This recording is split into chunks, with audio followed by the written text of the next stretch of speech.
In this video, I'm going to tell you the best and worst things about living in the Great Hills community in the northwest corner of Austin, Texas. That's right, I'm going to give you the pros and the cons, the good and the bad. But let's get going right now.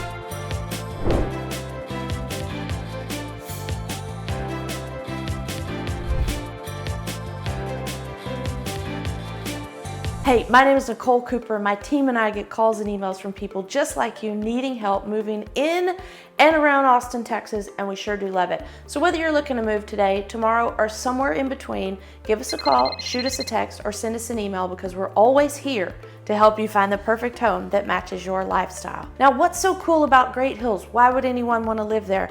It is super convenient to all things Austin, yet you're still kind of in the quiet suburbs. It's like a cool mesh of the best of both worlds. I'm going to take you on a tour through the map. I'm going to give you my best tips of the best things about the neighborhood and the things to watch out for if you're thinking about moving there now. So let's start on pro number one. It is the absolute location of this whole community right here on this convergence of the highways. We have 183 that goes up to Cedar Park and all the way down over to the airport. We have Loop 1 or Mopac here that goes north and south through town, and we have 360 over here on the west side of town that skirts the west side of town, goes over the Pennybacker Bridge, a beautiful highway. So with all those highways comes all the shopping and restaurants you can imagine. This whole 183 is lined with restaurants. And then we have Great Hills Trail here, where there are strip malls right along in here, and there are more restaurants and shopping. We have P.F. Chang's right here. We have Proud Mary's inside, Nuke's Eatery. We have grocery store right here at Trader Joe's. Then if we pop right over here, this big plaza here is called the Arboretum. In the Arboretum shopping mall, it's an outside mall, and it's been there for a long time. You can walk around. It does have restaurants in there. It does have bookstores, music stores, theaters. It is less kind of like department store type mall and more, here's a good picture of the outdoor part. It has Pottery Barn, and the anchor hotel is the Renaissance Hotel. There's been weddings there for decades. Then right across the main highway, we've got to zoom out just a little bit. So here is the Arboretum right here. And then if we jump right over here to the other side of Mopac, we have the Domain. The Domain is actually being referred to as the second downtown of Austin now because the population and houses and things have moved so far north that they're saying that this is now the center of town or downtown. I don't think I agree with it, but again, it's a wonderful place to shop. In fact, it has some of our best luxury shopping of any of the malls in town. You're gonna find your Pradas, Rolex, Hermes, and things here along with the big department stores of Nordstrom's, Macy's, and things along that line. Tons of restaurants in the Domain. You also have Whole Foods Market in the Domain. And the shopping this is probably our best shopping as far as clothing and food goes in one spot in the whole Central Texas area. Hill Country Galleria could be a close match for it, but it's not near as big as the Domain. So I'm going to say the Domain is our best shopping mecca for all things shopping in the Austin area. And if you see here, Great Hills is just across the road from it. So that is one of the major pros of living in Great Hills. You have this wonderful secluded neighborhood back here in amongst all the trees and animals and ravines. And then you just hop right over the big highway here and you're in shopping heaven. You also have a major Costco right here. If you don't know what Costco is, it's like a Sam's. It's a big wholesale store where you buy it in bulk. And then, of course, you have another Whole Foods Market. It's a bit smaller here, but this whole area is shopping. This one just happens to be called the Arboretum Mall, but this whole area right here is also shopping. It's more in line with like a large strip mall. We'll zoom in a little bit here. You can see you have Best Buy, Saks off Fifth Avenue, you have Gap. There are a few more boutique stores in there and a sushi shop. So in this part of town, you can find any kind of shopping you want. Also over here in the Domain, in the southern portion of the Domain, you have the iPic movie theater. So you have your pick, whether you want to go to just the regular movie cinema, or if you want to have the food brought to your chair, you have the iPic nearby and any number of variations in between. The second pro is the golf and recreation and country club right in the center of the community. Yes, it's an extra charge, but this is something that you might consider if you are an avid sportsman or sportswoman. The red kind of highlight outlines the Great Hills neighborhood specifically, and then if we zoom in here on the golf course, you can see it's a great 18 holes. They've got a driving range right here, putting green back here. They have 8 tennis courts, a huge Olympic-sized swimming pool with a slide for the kids. They have a splash pad. In addition, on the inside, they've redone this pro shop and dining area, the clubhouse basically. They redid it recently, like within the last 2 years, and it's absolutely beautiful inside. So this is the inside of the banquet room, the nice dining room. You also have the club here where the bar is. This is just where you come after your round of golf or a game of tennis, or maybe even the spa. You come over here and hang out after you work out and get yourself a nice lunch. Here's the swimming pool. You can see the lanes that they have races for the kids. They have activities there all the time. They have a teen room for them to come hang out, banquet room, men's and ladies lounges, and they also have a boardroom if you need to borrow that to meet in. So here's the front view here. On the back side of this is where it overlooks the golf course. This is the side that faces the parking lot. This is the back view here where you can see you can sit outside and watch the golfers tee off and make fun of them if they hit it out of bounds. Who would do that? I would never make fun of them if they hit it out of bounds, only if I knew them.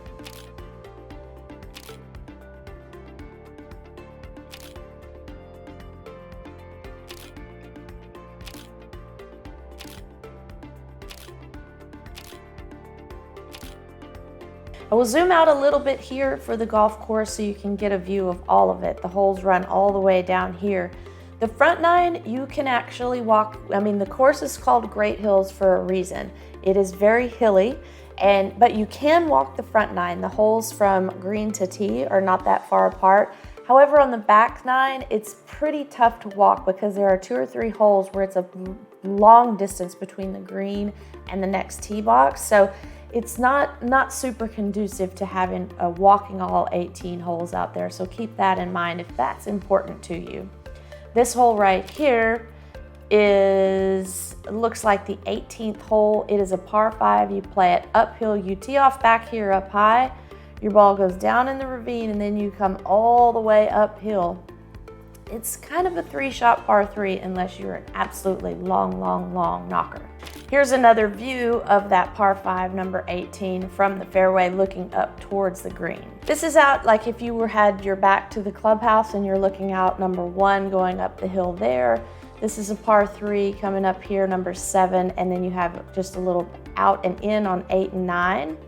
They are planning to do a remodel soon, as soon as they get the permitting. So right now, the membership at the Great Hills Country Club is $50,000. And while that's a lot of money, it's actually a pretty good deal, pretty good value for Austin golf. It's a good time to get in now. They do have a little bit of a waiting list, but it wouldn't take too long to get in because I have a sneaky suspicion that once they do the remodel and they redo all the irrigation and everything, the initiation fee is going to go up. It's a great location in town. The course, the holes are absolutely beautiful, and once they kind of give it their little upgrade, they're going to be able to get more money for those initiation fees because it's just going to be that nice of a course. So if you're thinking about moving into that northern section of town and you want to play golf, I'd get on the Great Hills waiting list sooner than later. The third pro is the scenery. It's very pretty out there. We're just going to take a look at some houses so that you can get an idea of what to expect. This one's listed for $849,000. 3,263 square feet. And you can see how here this one has steps up to the front. There's a lot of undulation and elevation in the neighborhood, so you're going to have some that overlook the back ravine with no backyard. It's just going to be a drop off. You're going to have others that have multi-level living rooms and multi-level entries. So here's one view of the backyard. Most of the homes in the Great Hills neighborhoods have a good sized backyard. You won't be squunched up right on top of your neighbor. However, some of the backyards won't have a backyard because you'll just have a back deck and then it drops down into the ravine, so you won't have much of a backyard. Here's one listed for $1.2 million, 3,156 square feet. And I just want to show you how the backyard looks from this one. Before we get there, you can see this lovely wallpaper. This one is needing a little bit of love for that cosmetic updating on the inside. So this is one of the ones where you have what I was talking about, where you have that high back deck, treetop level, and you're just overlooking the ravine. It's so pretty.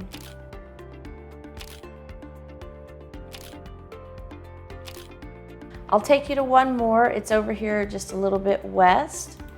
This one's listed for $919,000, 2,803 square feet.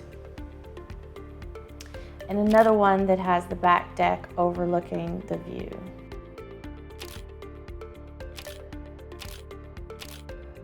So these are the types of houses you're going to find in the Great Hills area. Not too many level yards, plenty of views, and perhaps a little dated on the inside unless you're getting closer to that $2 million number, and then you can expect them to be remodeled and updated to today's trends.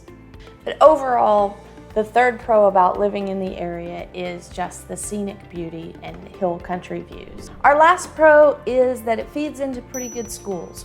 It's actually, though, split into two. The northern section feeds into the Round Rock ISD and the southern section feeds into the Austin ISD.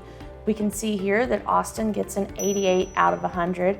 It's a huge enrollment because it includes all of Austin, but it's about 14 students per teacher. Round Rock ISD here gets an 89 out of 100, 45,990 students for their enrollment, and also about 13 students per teacher, so pretty equal there. But when we break it down into the middle schools and the high schools, the Round Rock schools get quite a bit better grades. So there's two middle schools that this area feeds into. You either go into Canyon Vista or you go into Murkison Middle School. This Canyon Vista is part of the Round Rock system, and that gets a 97 out of 100. And you can see here the Murkison school that goes into the Austin ISD only gets an 84 out of 100. So this is going to affect home values in the area as well if you have children in school.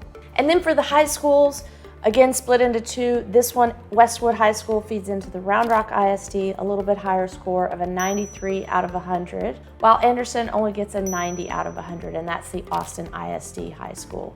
But all in all, the high schools are pretty similar. The middle schools make a little bit of a difference, and there are quite a few elementary schools, and it's all listed on texasschools.gov if you would like to look for yourself to actually review the elementary schools as well to really narrow down and pinpoint the grades for the address that you're considering moving into. My final pro for the Great Hills area is the hiking trails and just outdoor activities.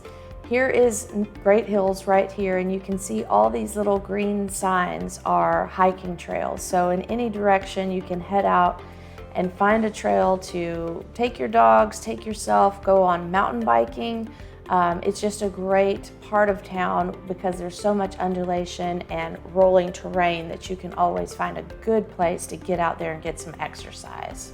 Well, you might be asking yourself, well, what could be wrong with this community? I mean, we've had so many good things to talk about. Well, being part of being convenient to all of these major highways, well, it comes traffic. It's not always just smooth sailing on Highway 183 or Highway 360. Now, we are at a time of day now where the middle of the afternoon, so we're not at rush hour traffic. But if we were to come back here at about 5:30, this would be red all the way from here over to here. Yes, you have access to these major roadways and arteries through town, but they do get super backed up during rush hour. 360, in fact, has stoplights all the way down it, so it's not a true like highway. you have to stop every now and then for the stoplights. Mopac is good. This north and west here, they do have a toll on it, so you can skirt around a little bit. However, when it's high traffic time, the toll isn't any faster than anyone else because there's too many people on it. So if we were to come back to this map in a little while during rush hour, as you can see over here, downtown on I-35, that's always red. These roads up here would be red as well. So that's one of the cons, is just being kind of congested during rush hour times a day. The second con is there's not a whole lot of public transportation in that part of town. So in order to take a bus or get to a train, you have to get outside the community. So you kind of have to have a car if you're going to live over there. And we could kind of say that for anywhere in Texas, especially Central Texas and Austin. We just don't have the infrastructure for buses and trains and subways. We don't have one. We have a train. We have one train. It starts up here in Cedar Park. Actually, it starts in Leander up here. And it comes all the way down, kind of like along 183. It comes through the Domain, and then it comes right to downtown. And that's it. There's no circle, there's no roundabout. It just comes straight in and straight back out. Now, if you're living in Leander or Cedar Park and need to get to the Austin Verde soccer game, it'll drop you off right there. Or if you're living outside of town on this route and you need to get downtown for work, it can drop you off there too. So it can be convenient for certain situations, but it is by no means a great public transit system for the city. Because if you don't live directly on this line going north and south, it doesn't really help. For that reason, living in Great Hills, you're not going to be very convenient to public transportation. Now, the third con of Great Hills, as far as the country club goes, is it's not gated. So you have this super nice area, this super nice club with all the tennis, the golf, the kids facilities, the fitness, and all that. And there's no gate. You don't have to have any credentials to get in. And sometimes when you're paying $50,000, for example, for your initiation fee, you'd like a little bit of privacy, a little bit of extra security to keep other people out that aren't members. So that is one of the cons about Great Hills. I don't think that they're going to be able to build a gate in that area anytime soon, or maybe ever, due to permitting and laws and things like that. But if you want a gated golf community, this is not the one for you. Now, if you want to live in a gated area near the golf community, there are gated communities nearby, but it is not inclusive of the golf course. And the last con, there are deer everywhere, so they will eat your plants. It's a tiny con in my opinion, because having deer in your backyard can be super beautiful. But if you like to grow plants and have potted plants and have little vegetables in the garden, you're going to have to be very cognizant of the deer, because they will hop over the tallest fence you thought that they could never hop over, and they will eat away all of your beautiful veggies and flowers. And those are all of my cons for Great Hills. Overall, it's a wonderful community, and you may want to check it out for yourself. I have enjoyed spending time with you about the Great Hills community. We did the good and the bad, the pros and the cons today. You tell me, do you like it? Comment below. I invite you to comment here because I answer them all myself, and I would love to hear from you. What did you think the best part is, or what would you be worried about if you were going to move there? I'd love to hear it. So if this community is vibing with you and you'd like to know more, or you'd like to see some homes in person, give us a call, shoot us a text, or send us an email. We're always available to help you find the perfect home that matches your lifestyle. Until next time, I hope to see you around town.